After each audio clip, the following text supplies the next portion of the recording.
Welcome to the You Were Designed for Greatness podcast. Each week we will bring you inspiring tips, stories, and ideas to help you be all that you can be, discovering your greatness. Featuring Donna. Donna is a transformational life and health coach, a highly sought-after public speaker, and the founder of Vibrant Living. She has helped hundreds find a better life, free of stress and living the greatness they were truly designed for.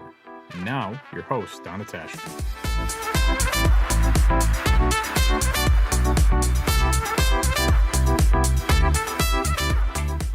Welcome to podcast number 8. We are at the beginning of a brand new year.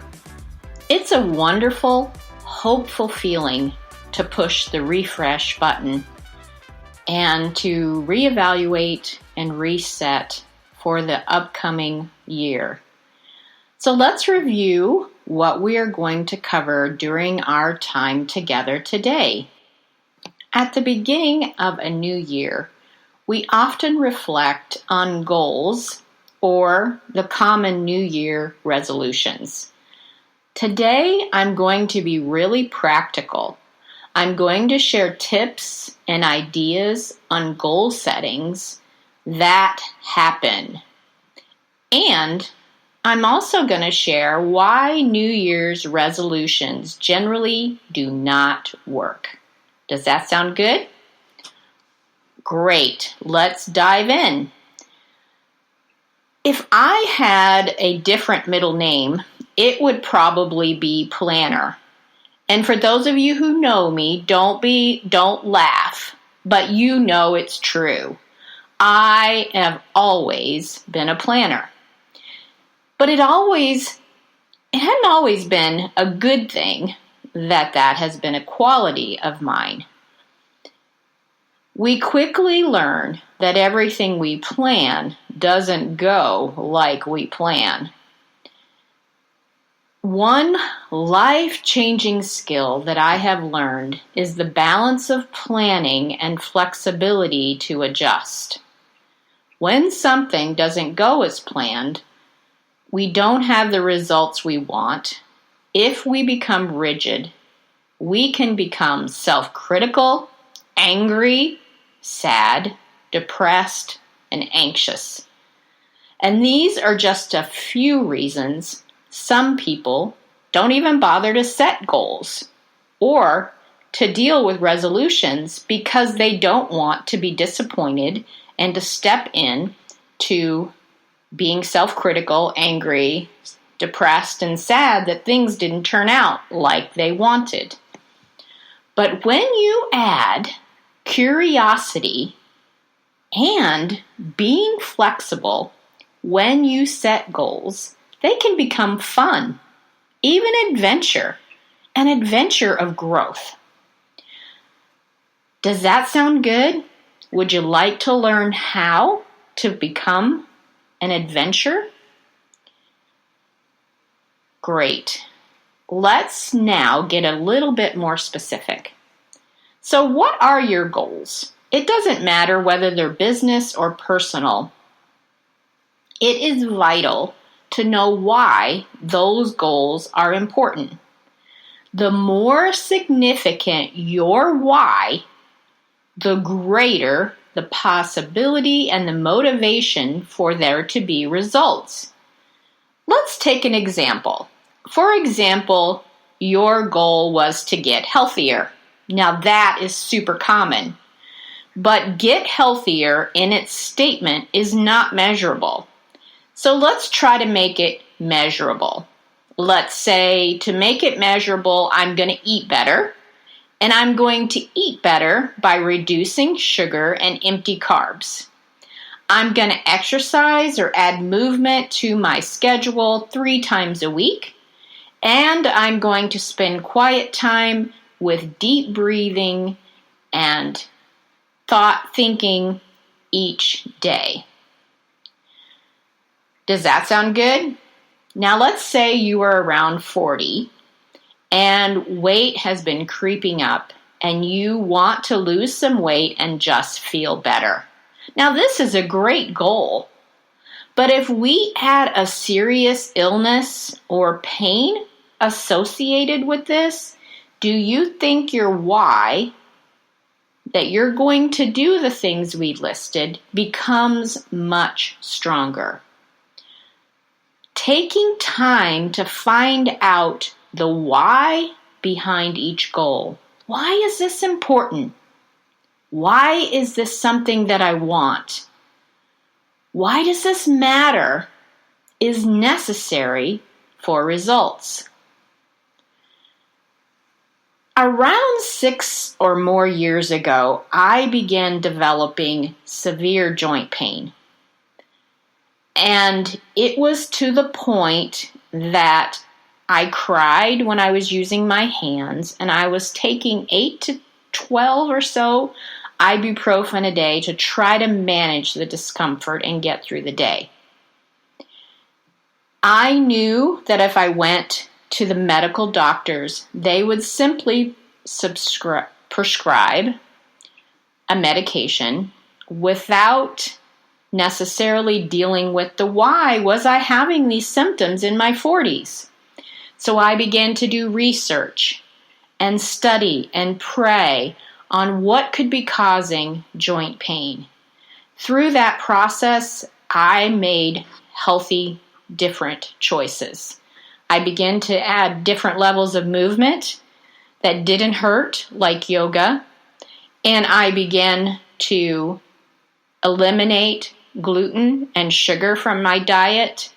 And through that process, my joints began to heal to the point that I no longer had joint pain.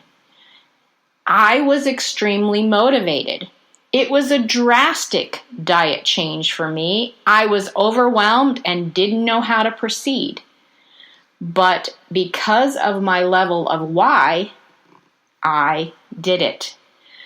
That's just one of my stories to give you an example of taking time to find out why this is important. It's important to me and my values, not something that someone else has said you should do. It has to be important to you. Does that sound good?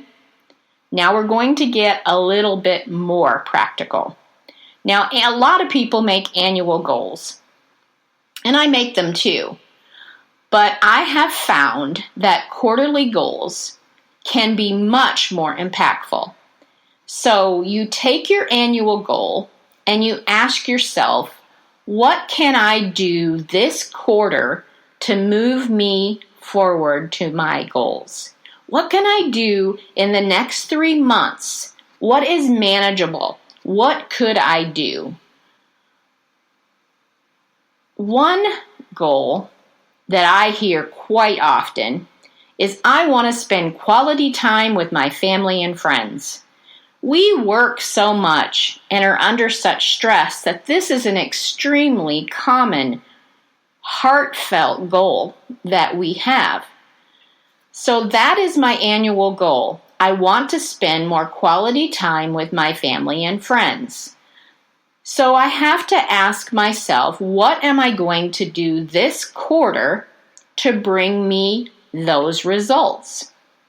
Some ideas may be having a date night regularly with your spouse, doing a pajama movie night on a regular basis with your kids, or some other outing that is important to you, having friends over for dinner on a regular basis. Get it in your schedule, games, fun, whatever that is for you.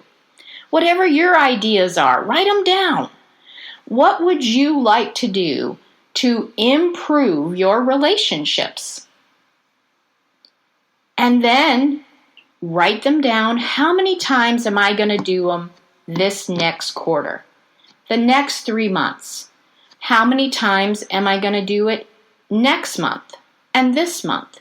And then when you have that, put it in your calendar. Put it in there that it's non-negotiable, that this is happening.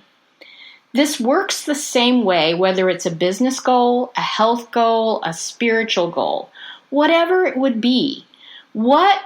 Ask yourself these questions in this order. Number 1, what do I want?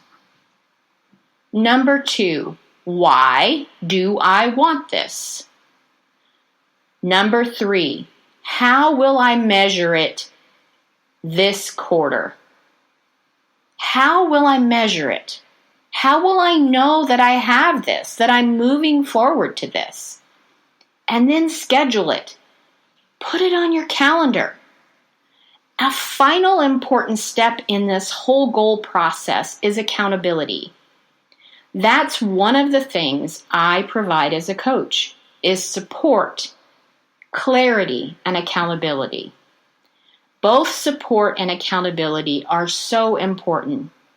And I'm going to talk more on another episode about that curious part that I mentioned at the beginning. The reason New Year's resolutions usually fade away and don't work is because it doesn't include any of the components that I shared with you today. New Year's resolutions tend to be off the cuff without taking the time. Another really powerful thing is adding a word that for a goal for you, growth, belonging, all kinds of words I've heard. So let me mention those one more time. Number 1, what do I want? Number 2, why do I want this? Number 3, how will I measure it this quarter? And number 4, schedule it and put it on your calendar. And number 5, find some accountability and support. If you would like some support or just to talk through these steps, I would love to hear from you. You can schedule a discovery session on my website, which is iVibrantLiving.com. And finally, I want to remind you of my Choose Joy program. Who do you know that has suffered or is currently suffering from anxiety and or depression? This program, recommend they go check out my website and take a look at my Choose Joy page. It is iVibrantLiving.com/choose joy. I guarantee results. There's a video explaining more. Have them go check it out. Who do you love that you would love to help? Give this as a recommendation for them. I have enjoyed spending time with you today, and this is Donna saying until next time, live vibrantly. Thank you for joining us on this powerful episode of the You Were Designed for Greatness podcast. Please share this with others who might enjoy it. For more info on Donna Tashjian or to contact her, visit iVibrantLiving.com.